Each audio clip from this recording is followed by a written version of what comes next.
First, a presidential tradition. The National Archives released 2 presidential letters, one from Bill Clinton to President George W. Bush, and the other from President George W. Bush to his successor, President Obama, in 2009. Here's an excerpt. There will be trying moments. The critics will rage. Your quote-unquote friends will disappoint you, but you will have an almighty God to comfort you, a family who loves you, and a country that is pulling for you, including me. I want to bring in Brad Blakeman right now, a former advisor to Bush 43. Such a beautiful letter. Brad, good to have you on the program. Thanks so much for joining us. Tell us about this tradition. What's your take? Well, it's a small club. Only 45 Americans will have held that office. We have a new member today, 5 former members. So as you leave the Oval Office, you slip in the desk a personal message that stays between you and your successor. And it's really up to them to release it with the permission of the former president. Most presidents release it after a certain period of time to let the American people know that we're all in this together, whether you're a Republican or a Democrat. The seamless transition of office in the greatest nation in the world happens at the stroke of noon. And when one president leaves, the weight of and the gravity of that office passes. And only that person who's been sitting in that desk can pass on to his successor his thoughts and emotions that bond them forever. Fascinating. Wow. Wow. I mean, it really puts a lot of pressure, I think, on Obama. I mean, I think, you know, Trump could release this letter very soon. It might be a good idea with everything that's been going on. And maybe it's Obama who could help bring the country together through that letter. Well, he had an opportunity the other day, right, Dagan, and, you know, he did it. I mean, he was asked about it. He said, I'm not going to comment on all of the 60-plus Democrats who are boycotting the inauguration. Yeah, and I had said I felt like he needed to work the phones and get those people to go to the inauguration just for the good of the nation and the good of this peaceful transfer of power. But even during the very vitriolic campaign, friends of mine would post on Twitter, both on the right and the left, would post the letter that President Bush 41, you know, and our thoughts and prayers are with him and his wife Barbara, but post that letter that he wrote to Bill Clinton. And again, and it's so moving. And it does bring, these words matter. No question. As much as actions do, and people can take real heart in reading. You know, in a time of 41, he had lost an election.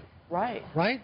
So that was even more emotional for him to write his successor. When you've had your full 8 years, you know that you can't go another 8. Right. So it's kind of cathartic to leave that letter. Right. But when you lose, it's even harder to leave that office. He lost, and he wrote to Bill Clinton, you will be our president when you read this note. I wish you well. I wish your family well. Your success now is our country's success. I am rooting hard for you. Good luck. What a class act. Absolutely. And I'm hoping that the Obamas are just as gracious in the months to follow. We know they're going to be here in D.C. And doing, talking and doing things that maybe Bush wouldn't have done it that way. That's right. He is going to be very close. And he said, I'm not going to speak unless I decide to speak on something that. By the way, Brad, have you been in touch with the Bush family? Is there anything you can tell us in terms of an update on the health of President H.W. Bush? I've been getting Barbara Bush? Yes, I've been getting updates from 41's chief of staff, and there's no doubt that he is being cared for excellently, and he's feeling better. So it's our hope that both 41 and Mrs. B can return home to full health.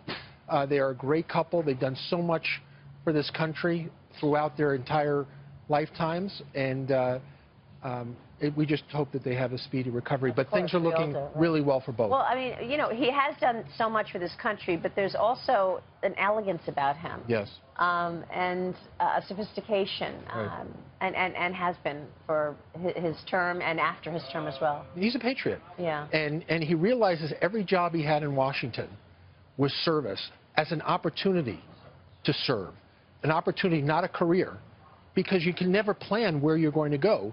So when I tell people who are going in the White House today, as I did in 2001 and before that with 41, is you have to go in there with the opportunity to do things for America. And if you can make government better than you found it, you've done your job, because you have one boss and 300+ million constituents.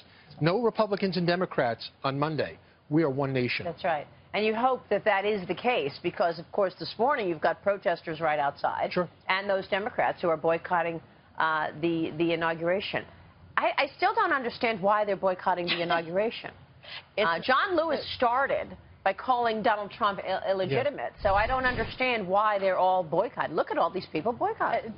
Well, it's a pile-on. Again, it's groupthink. They don't want to be left out. Right. There's that fixation on being an outsider. They all want to be in on this.